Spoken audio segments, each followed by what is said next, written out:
20 volts battery. Looks pretty similar to a DeWalt one, but it's not compatible.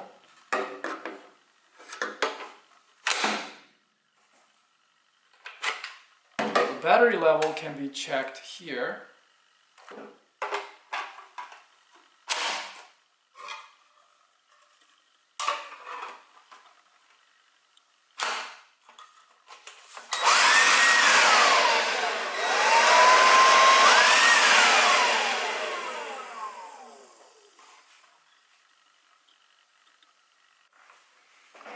It uses the same battery as the drill.